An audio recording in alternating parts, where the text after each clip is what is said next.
Coming up, whether you're a citizen developer or professional coder, we're going to take a look at the latest capabilities for Power Apps, which allow you to build responsive and rich app experiences around your data and processes with zero to low code. So today I'm joined by lead Power Apps program manager, Clay Wesener from the Power Apps team. Welcome to Microsoft Mechanics. Thanks for having me, Jeremy. And thanks so much for joining us from your home today. By the way, Power Apps is one of my favorite technologies because you can really create new portable app experiences quickly from your data or your processes. Right, and that's the idea. It's about building modern and cross-platform apps and making that accessible to non-technical users through to developers.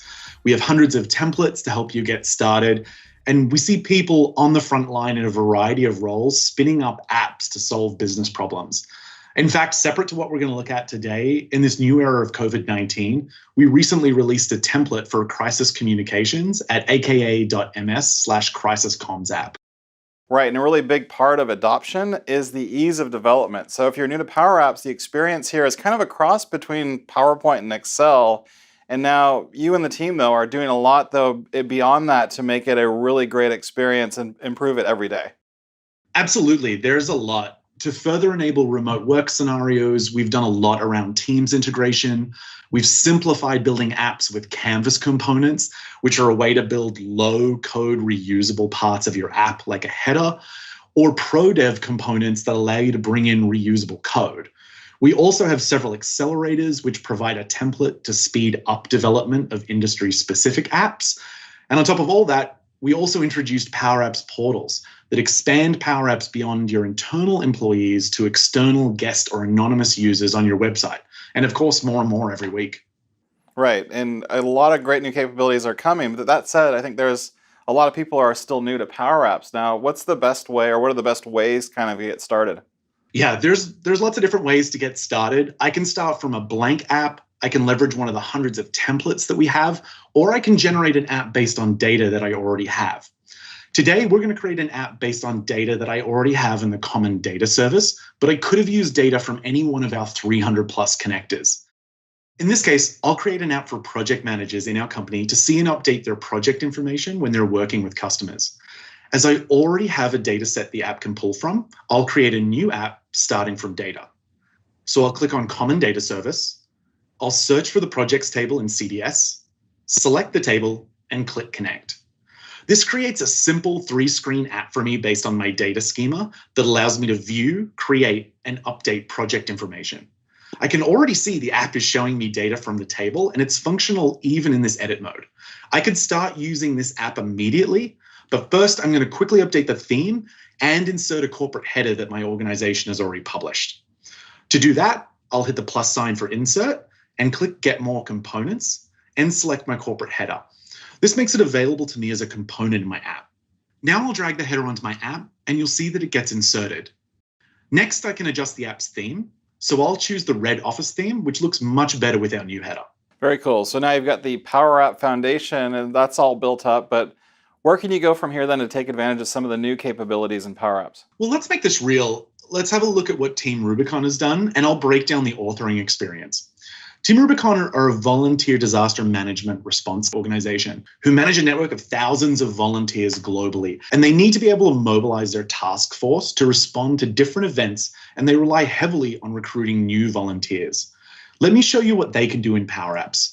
Think of this as a continuation to the simple app I just built. Without the need for code, you can build a rich, full-featured experience for project managers. I'll click into My Projects, and here you'll see that project managers can update and manage their projects. And this will work on the web, mobile, and directly in Microsoft Teams. Very cool. So what can I do then to make the app even better using some of the new capabilities?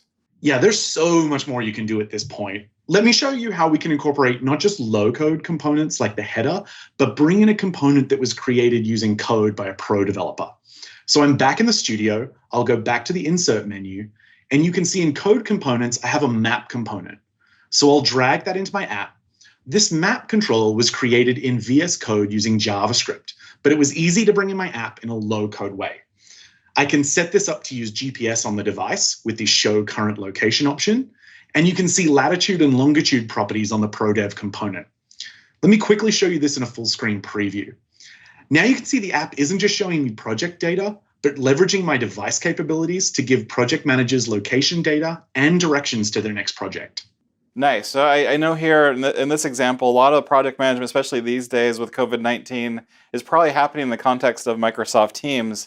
And I know there are ways to embed those apps in that context, but how can I do that? Now the app is published, it's pretty straightforward. I'm going to go to my project tracking team. I'll click Add a tab. I'll search for Power Apps, and it will show me all the Power Apps available to me in my organization. Now I'm going to search for my Project Updates app, select it, and click Save.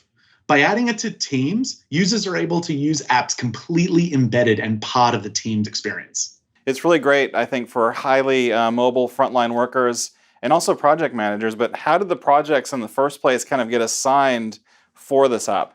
Yeah, in Power Apps, we also allow you to use a model-driven approach. So this is something that Team Rubicon used to allow them to build an app by defining the data structure and workflow. This makes it also easier when we use industry accelerators come in to give you ready-made templates, including pre-built data structure, dashboards, and forms. Team Rubicon used a non-profit accelerator to build their volunteer dashboard that you can see here. This helps them see projects based on their objectives, their delivery frame type, like a long-term program, project, or action, and the allocated budget per objective. I'll scroll down to my delivery framework and click into the COVID-19 relief project. Now I can see all the details behind it.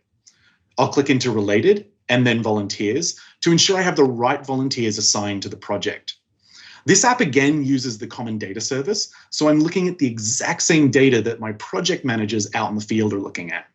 So it's great to see this kind of Power App and integration as well, but how would I go about kind of customizing or building one of these? Model-driven apps are very data-focused. They're built by defining the data structure and the business process flow, and then we generate your app.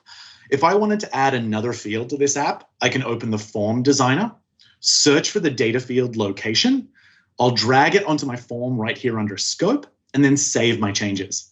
And now back in our app, all I have to do is refresh with the F5 key, and you'll see the location field has appeared on the form. The cool thing is making these changes to the form didn't require any code, just dragging and dropping in a field. Cool. So you're able to create back office capabilities with the same ease in which you kind of built that frontline Power App that we saw earlier. But you mentioned also the ability to extend Power Apps to external users and logins and anonymous users even. So not every volunteer, I think, for Team Rubicon is going to have a Microsoft 365 or Azure AD account. How do I enable all of this? Exactly. Team Rubicon is always looking to recruit new volunteers, and it needs to be super easy. And as you said, it turns out a lot of volunteers are using things like LinkedIn or Facebook. They won't always have an Office 365 or Azure AD login. They're able to extend their app to their website through Power Apps portals. Here's the Team Rubicon volunteering portal. Since I'm not an employee or current member and I want to volunteer, I can create an account by clicking Join Now. And to register, I can use my Facebook or LinkedIn identity. I'll select LinkedIn, and that takes me to a secure LinkedIn page where I can enter my email and password, authorizing Team Rubicon's site to authenticate me via LinkedIn. And once I've done that, I can add my skills certificate and register for events as a volunteer. So as you saw, using Power Apps, Team Rubicon are able to introduce rich experiences for their project managers out in the field, their back office, and even their external volunteers. It's really great to see the extension of Power Apps for external users or anonymous users. But you also mentioned you were kind of holding some more cool stuff up your sleeve in terms of things that you can do with Power Apps. What are some of the other capabilities that you can do? One of the things I'm most excited about is bringing mixed reality into Power Apps. So you can really bridge that gap between your app and the real world, whether that's working with geospatial controls, measuring spaces, or viewing 3D objects. If we go back to our project manager app, I'm going to open it up on a tablet, and you can see in the same way I built other experiences, I've extended this app to add a measure site dimensions component. And so once I open that up, what this is going to do is I can show you my kitchen, and I can actually start moving around here and seeing my app interacting with the real world. I'm going to go ahead now and start measuring out this space. You can see my dog Walter in the background there having a nap. I'm going to measure out a space in my kitchen. The app is collecting all this rich data about the space, calculating the area. I can even save an image. That all goes back against my project.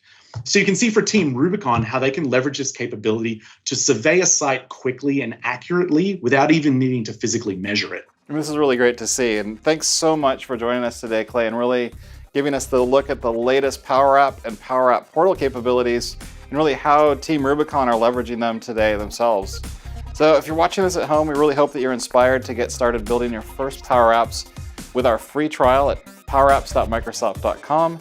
And you can get even more guidance on how to build your first app today at aka.ms/powerappsgetstarted. That's all the time we have for this show. Thanks for watching. We'll see you next time.